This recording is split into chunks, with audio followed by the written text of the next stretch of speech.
আল্লাহু আকবার। দোস্ত আহবাব, হুজুর সাল্লাল্লাহু আলাইহি সাল্লাম আবু বকরের সামনে হুজুরের নবুয়তের দলিল আর প্রমাণ দিয়েছিলেন, শুনলেন। হুজুর বলেছেন, আবু বকর, আমার নবুয়তের প্রমাণ হলো এখন থেকে 22 বছর আগে তুমি সিরিয়া থাকা অবস্থায়, যখন তোমার বয়স 16 বছর, তুমি যে স্বপ্নটা দেখেছ, খেয়াল রাখবেন, এই স্বপ্নটা আবু বকর জিন্দেগিতে কাহার কাছে বলেননি। আর হুজুর বলতেছে, আমার নবুয়তের দলিলের প্রমাণ তুমি শুনতে চাও তো শুনো। এখন থেকে 22 বছর আগে তোমার বয়স যখন 16 বছর, তুমি সিরিয়ায় ছিলা, তুমি যে স্বপ্নটা দেখেছ, সেই স্বপ্নটা হলো আমি মুহাম্মদের নবুয়তের প্রমাণ।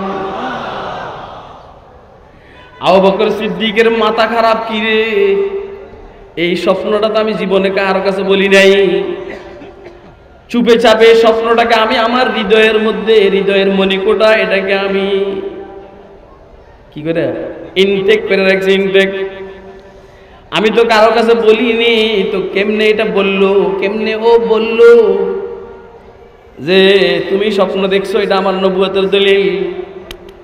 এইটাতে আবু বকর বুঝা ফেলছেন, আসলে আসমান ওয়ালার সাথে সম্পর্ক মজবুত, যার সাথে আসমান ওয়ালার সাথে সম্পর্ক মজবুত সেই নবী হয়।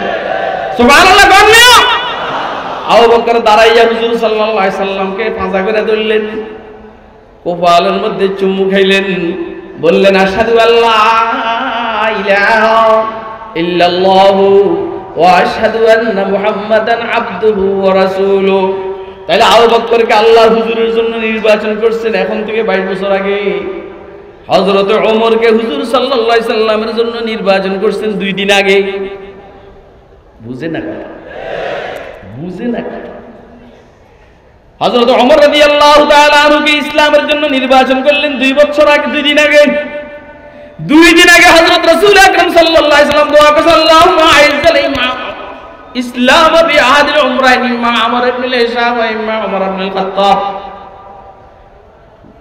2 দিন আগে হযরত ওমরের জন্য হুজুরে দোয়া করলেন। আর দোয়া বাদে, দোয়া ব্যতীত আবু বকর সিদ্দিককে হুজুরের দ্বীনের ভিতরে, ইসলামের ভিতরে ঢুকাইছেন 22 বছর আগে। কথা কয় বছর আগে? এবং আপনি বলেন স্বাভাবিকভাবে ওমরের দাম বেশি হবে না আবু বকরের দাম বেশি হবে? হ্যাঁ, এই জন্য আবু বকরের সম্পর্ক হুজুরের সাথে মাইয়াতের সম্পর্ক, আর এই জন্যই সিদ্দিক ওমরের সম্পর্ক হুজুরের সাথে বাদিয়াতের সম্পর্ক।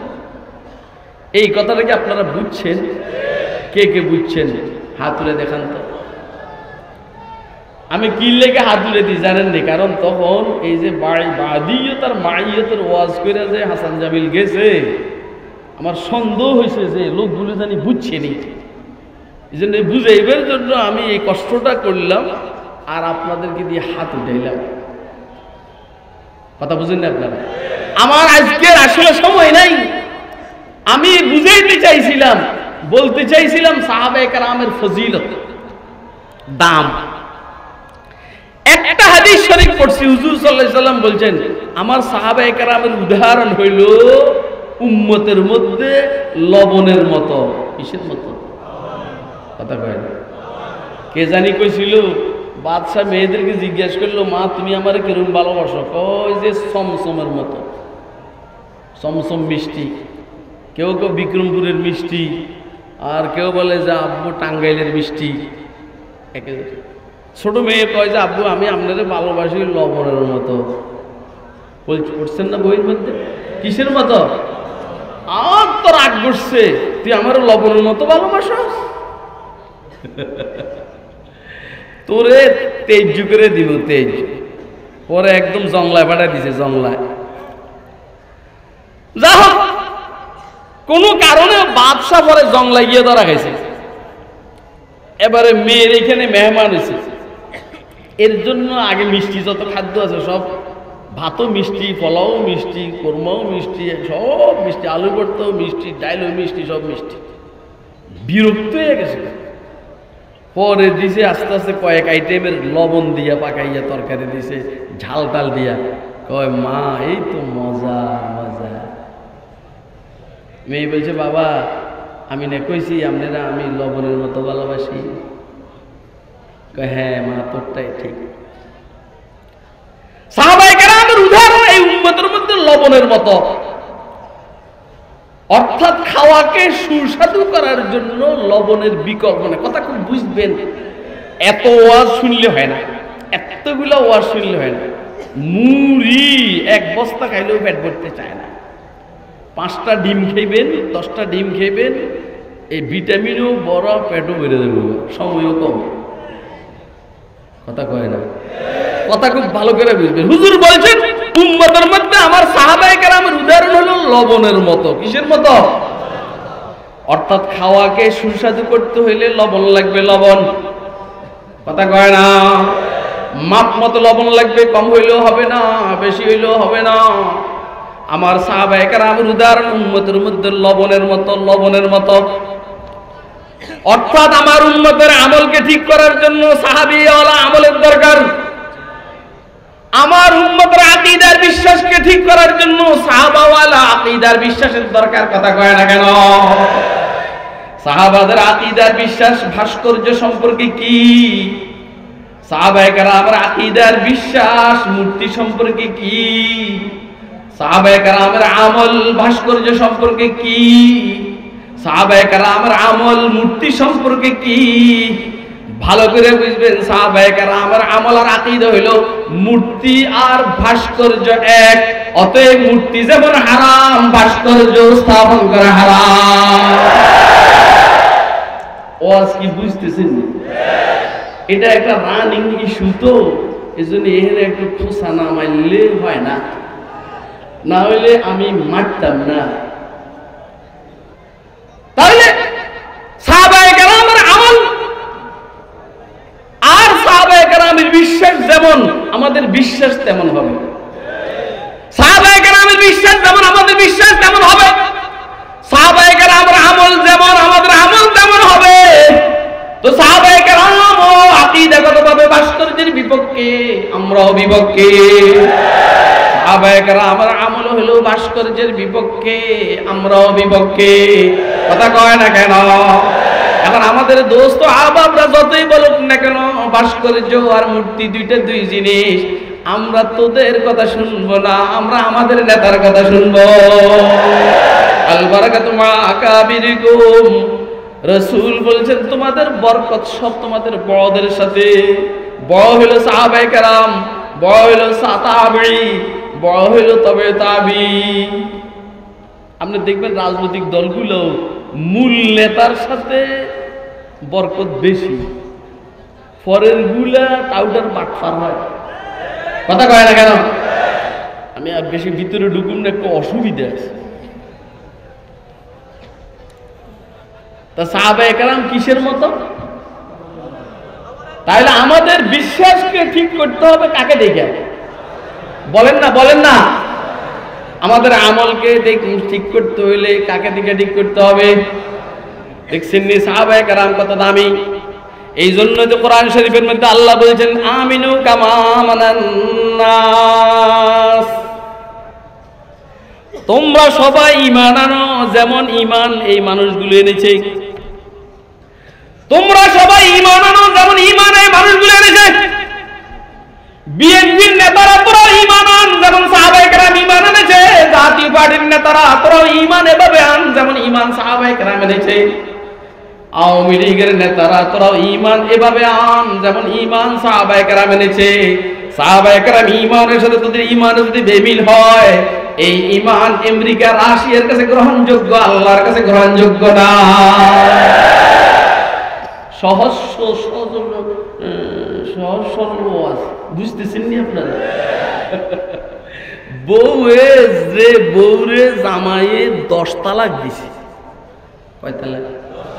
10 তালাক দেওয়ার বড় বউ আমার জামাইয়ের লগে আমার সম্পর্ক কোনো নষ্ট হয়নি। নষ্ট হয়েছে না?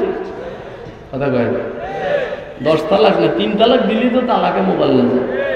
হে বউয়ে কয় না আমার স্বামীর সাথে আমার সম্পর্ক ঠিক আছে। ফকিন্নির দুনিয়ার 2 নম্বরই করার কারণে, এই মূর্তির সাথে সম্পর্ক রাখার কারণে শরীয়ত ইসলামিয়ার হুকুম অমান্য করার কারণে ঈমান কত আগে শেষ হয়ে গেছে গা, এর পরেও কষ্ট তবে ঈমান ঠিক আছে। কথা কয় না কেন? আল্লাহ বুঝার তৌফিক দান করুন। আমারে যেই সময় দিছে এই সময় হিসাবে আর আছে 2-3 মিনিট, কিন্তু আমার শুরুর দিক থেকে এরা 15 মিনিট খাইয়া দিছে। আপনারা কইলে আমি এই 15 মিনিট আদায় করে যাই। কে কে তের আছেন আপনারা দেখেন না, এবারে মোশাররফের সাহস থাকলে এতে এসে বাধা দেয়। মজমা আমি আমার নিয়ন্ত্রণে নিয়ে দিছি। কথা কয় না কেন? এখন যে বেতাল করবে এর বিরুদ্ধে মজমা খেপাইয়া দিব।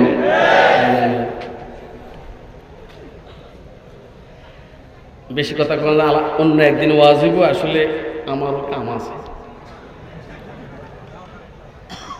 সাহাবায়ে কেরামের এত দাম কেন? সাহাবায়ে কেরামের ঈমানের মতো আমাদের ঈমান যেন হয়, সাহাবায়ে কেরামের আমলের মতো আমাদের আমল যেন হয়। সাহাবায়ে কেরামের এত দাম কেন? খুব খেয়াল করতে। সাহাবায়ে কেরামের আমলের পিছনে এত দাম কেন? কই সাহাবায়ে কেরাম তো ঢাকা বিশ্ববিদ্যালয়ে পড়ালেখা করে নাই, সাহাবায়ে কেরাম তো জাহাঙ্গীরনগর বিশ্ববিদ্যালয়ে পড়ালেখা করেনি, কোন সাহাবায়ে কেরাম তো আমাদের এই প্রচলিত অ্যাডভোকেট ছিলেন না, ডাক্তার ছিলেন না, ইঞ্জিনিয়ার ছিলেন না, ব্যারিস্টার ছিলেন না, প্রফেসর ছিলেন না। তো সাহাবায়ে কেরামের এত দাম কেন? কোথায় প্যাচ লাগছে? এত দাম কেন সাহাবায়ে কেরামের? এখন আমি বলবো যেই কারণে সাহাবায়ে কেরামের দাম, সেই কারণে উম্মতের উলামায়ে কেরামের দাম। কথা কয় না কেন? যেই কারণে সাহাবায়ে কেরামের দাম, সেই কারণে উম্মতের উলামায়ে কেরামের দাম। বক্তব্য হলো সাহাবায়ে কেরাম তো অক্সফোর্ডে পড়েন নাই, কেমব্রিজে পড়েন নাই, হার্ভার্ডে পড়েন নাই, ঢাকা ভার্সিটিতে পড়েন নাই, চট্টগ্রাম বিশ্ববিদ্যালয়ে পড়েন নাই, জাহাঙ্গীরনগর বিশ্ববিদ্যালয়ে পড়েন নাই, রাজশাহী ইউনিভার্সিটিতে পড়েন নাই।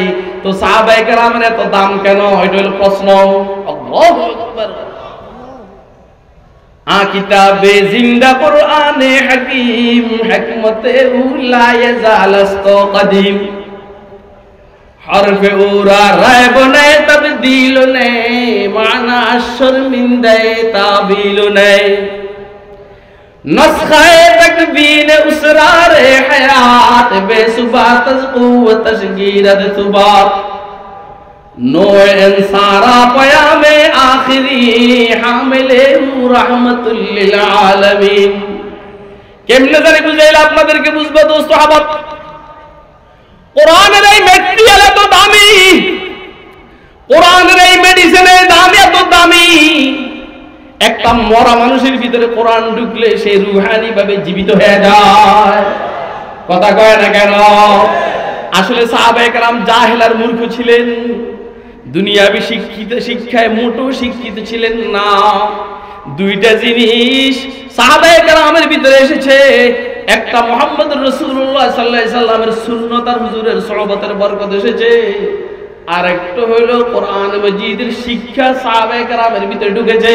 এই জন্য সাহাবায়ে কেরাম আমাদের ঈমানের জন্য মেয়ার, মাপকাঠি, আমাদের আমলের জন্য মাপকাঠি, আমাদের আখলাকের জন্য মাপকাঠি, আমাদের চরিত্রের জন্য মাপকাঠি, আমাদের লেনদেনের জন্য মাপকাঠি সাহাবায়ে কেরাম। কথা কয় না কেন? এই জন্য হুজুর বলছেন লা তাসুব্বু আসহাবি ফা ইন্না আহাদাকুম লাউ আনফাকা মিথলা উহদিন যাহাবা মা বালাগা মুদ্দা আদিম ওয়ালা নাসিফা। খবরদার, আমার কোন দুর্বল নরমাল সাহাবীকে তোমরা গালি দিও না, তাদের শানের বিপরীত কথা বলো না। কেননা তোমাদের কেউ যদি স্বর্ণ, মুক্তা, রূপা সব বহুত পাহাড় পরিমাণ আল্লাহর রাস্তায় ব্যয় করে, আমার সাহাবীরা 1 টাকা 2 টাকা 1 কেজি 2 কেজি গম আল্লাহর রাস্তায় দান করেছেন। আমার সাহাবায়ে কেরামের দাম আর ফজিলত অনেক বেশি। সুবহানাল্লাহ কইবেন না? কোরআন দামিনী, দামিনী। এটা আমরা বুঝে দেই। এই যে আপনারা এখানে আইছেন, এই কোরআনের কথা শুনবেন লাগে না কোনো নেতার বক্তব্য শুনবেন লাগে? আপনারা বলেন তো, এই বাংলাদেশের না সারা দুনিয়ার কোনো দামি নেতা যদি এখানে আসতো, এই সব দলের লোক কি এখানে আসতো? কি লেগে আসছে? কিসের কারণে? আমাদের আকাবেররা কোরআনের পিছনে অনেক মেহনত আর পরিশ্রম করেছে। এই যে কারি ইসমাইল সাহেব, কারি সাহেব, কি নাম? কারি কথা কয় না, কারি মানে যে কোরআন পড়ে আর পড়ায়, আরে কোরআন রে। ইমাম আসিম কুফি রাহিমাহুল্লাহ তাআলা, ইমাম আসিম কুফি, নাফি ইবনে কাসির, আবু আমর ইবনে আমির, আসিম হামজা কাসাই, ইমাম আসিম কুফির ঠোঁটের থেকে আর মুখের থেকে মেশক আম্বরের গ্রান বাইরে। ওনারা জিজ্ঞেস করছে আপনার মুখের থেকে মেশক আম্বরের গ্রান বাইরে ব্যাপারটা কি? তো বলে না, পরে বলছে আসলে এক রাত্র হুজুর সাল্লাল্লাহু আলাইহি সাল্লামকে স্বপ্নে দেখছি, হুজুর বলছেন আসিম তুমি কোরআন বেশি পড়ো তো আর পড়াও তো, এই জন্য আমার মনটা এসেছে তোমার ঠোঁটের মধ্যে একটু চুমা দিই। তো কজে একটু জিভ বেটা বাইর করো, তো হুজুর আমার জিভ বেটা সহ ঠোঁট সহ চুমা দিয়েছেন, তখন থেকে বেশ কিছু জাফরান আর আম্বরের গ্রান বাইরে। এই যে কারি ইসমাইল কয় না, কি কর না কিছু, ওই যে কারি ইব্রাহিম কয় না কিছু, ওই যে কারি তৈয়ব সাহেব, কাল কারি কারি, সব কারি একরকম না, এরা আল্লাহওয়ালা কারি। এই জন্য নসলের পোলাপান প্রায় সব মৌলবি, কথা কয় না।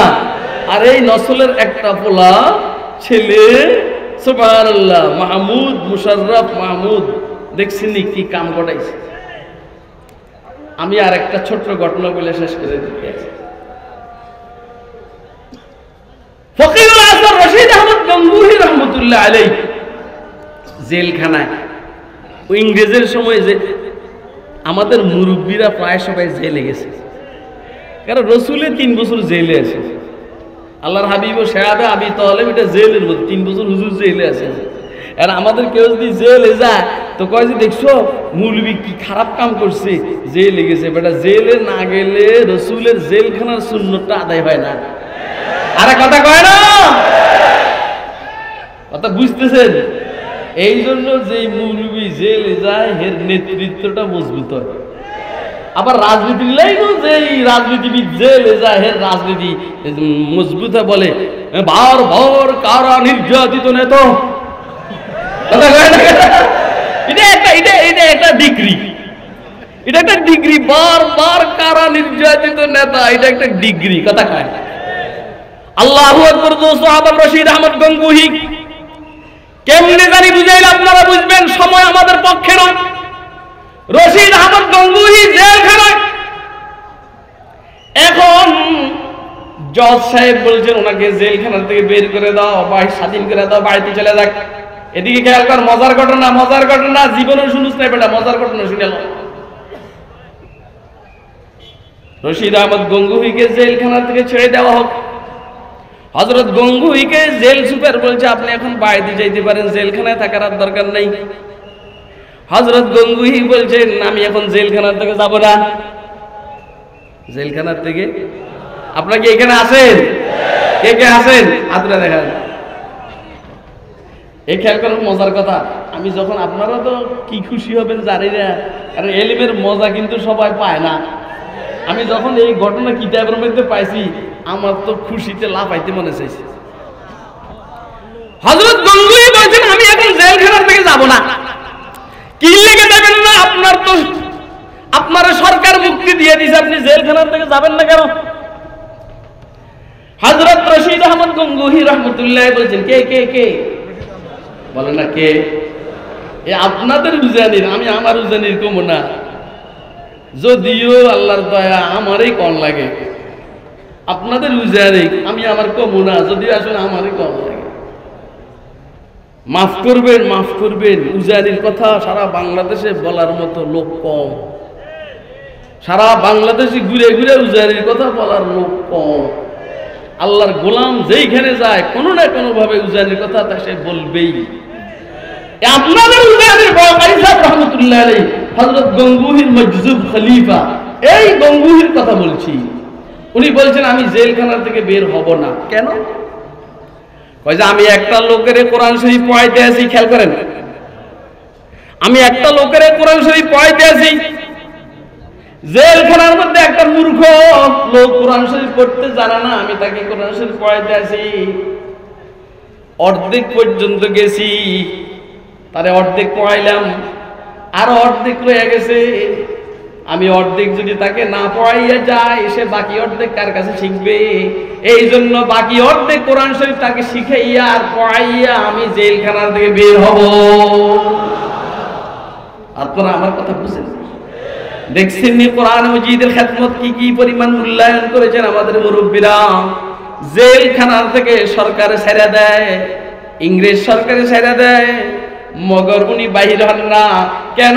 কোরআন শরীফটা ওই লোকটা শিখতে দেরি হবে, অর্ধেক শিখাইছেন, বাকি অর্ধেক শিখাইয়া তারপরে বাহির হবেন। বুঝেন নাই আমার? কে কে বুঝছেন হাত তুলে দেখান।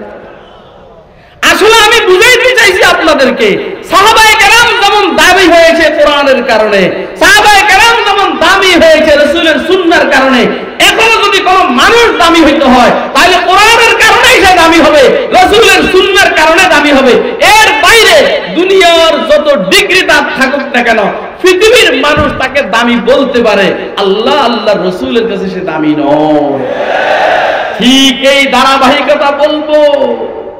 উম্মতের উলামায়ে কেরামকে যত তুচ্ছ তোমরা মনে করো না কেন, আল্লাহর কোরআনের এই ম্যাটেরিয়াল তাদের ভিতরে থাকার কারণে, যেমন সাহাবায়ে কেরামের ভিতরে কোরআন থাকার কারণে এরা পৃথিবীর কোন শক্তিকে মাছির মতো মূল্যায়ন করতো না, ঠিক তদ্রূপ ভাবে এখনকার উলামায়ে কেরামকেও তোমরা যত তুচ্ছ তাচ্ছিল্য করো না কেন, আল্লাহর কসম করে বলি, তোমাদের কাছে আর্মস আছে, ক্যাডার আছে, সেনাবাহিনী আছে,